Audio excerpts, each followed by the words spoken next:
Здравствуйте, дорогие наши коллеги, у микрофона Александр, вы смотрите канал «Давай запишем». Сегодня у нас в гостях аудиоинтерфейс Steinberg UR44C. Давайте будем знакомиться.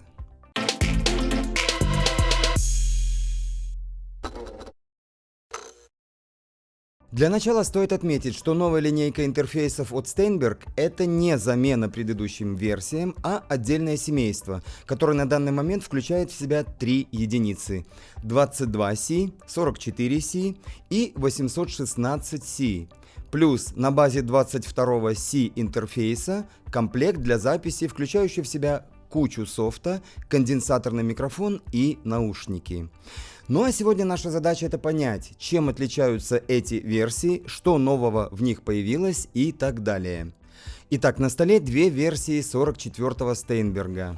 Новая и старая.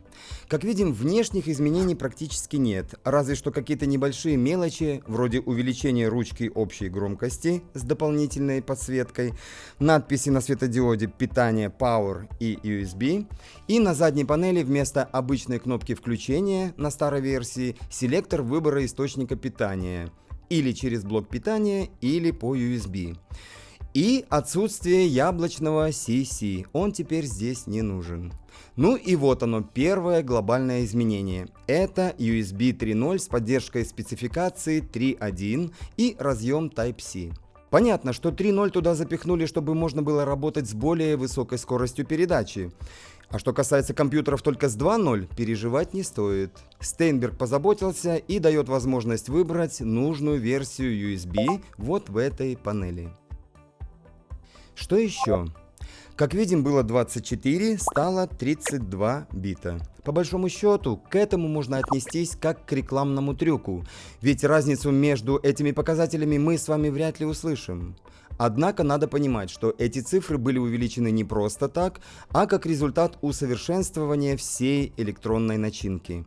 И как следствие, звук просто обязан измениться, разумеется, в лучшую сторону. Плюс ко всему появилась возможность выбрать режим задержки, с помощью которого можно повысить стабильность работы за счет небольшого увеличения внутреннего буфера. И это очень здорово сможет помочь владельцам не самых мощных компьютеров. Теперь, что касается некоторых очень важных показателей, как то мощность микрофонного предусилителя и усиление выхода на наушники. Это, в принципе, два параметра, по которым обычно выбираются звуковые карты. Ну, если, конечно, не считать количество входов-выходов, это уже отдельная тема. Так вот, UR44 выдавала плюс 54 дБ на микрофоны и всего 2 по 35 мВт на наушники. Версия с буквой C эти цифры увеличила, соответственно, до плюс 60 дБ и до 2 по 100 мВт при сопротивлении наушников 40 Ом. Понятно, что увеличение выходной мощности на наушники – это своеобразный шаг немцев навстречу любителям высокоомных наушников. Теперь и 250 Ом заиграли повеселее, хотя сотый раз повторю, что чем больше Ом, тем лучше звук – это по большому счету чьи-то фантазии.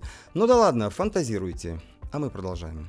Что касается дополнительных радостей в виде программного обеспечения и внутреннего ямаховского блока обработки, то в версии C все осталось так же, как и у старой модели. И чтобы не занимать на это наше с вами время, я просто порекомендую вам посмотреть обзор на UR44. DSP там такой же, с ревером, эквалайзером, компрессором, гитарными примочками и так далее. И наш товарищ Алексей очень подробно и, главное, наглядно все это там демонстрирует. Ссылку найдете в описании. И последнее. Учитывая то, что эта модель является прям совсем новинкой, описание на официальном сайте на данный момент вы не найдете. Но что интересно, обновленный драйвер для модели C там уже есть. Со старой версией Yamaha ASIO эта карточка работать не хотела.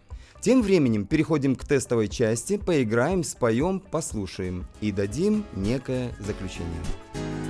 Закрываю глаза, улетаю туда, где далекая светит звезда. И летит ее свет через тысячи лет и спасает от бурь и от бед. Между ночью и днем все охвачено сном. В этом сне мы с тобою вдвоем. стали так далеки. Эти ночи и дни потеряли друг друга они.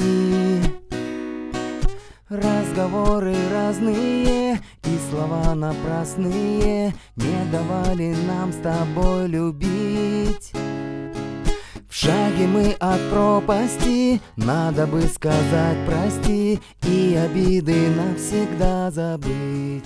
Ну что, друзья, тестируя голос при помощи динамического Shure SM7B, было заметно, что действительно микрофонный предусилитель стал мощнее. Наушники на самом деле заиграли чуть ли не в 3 раза громче. Ну а что касается звука, как всегда, мы это оставляем на ваш суд. Пишите, была ли разница, услышали вы ее, и задавайте вопросы, если они у вас появились. На этом будем закругляться. Оставайтесь с нами и до новой встречи на нашем канале. Ну, мышь, давай. Разве что какие-то небольшие мелочи, вроде увеличения ручки общей громкости. Что-то я не понял. Я боюсь, что мы сейчас будем последнюю часть переписывать.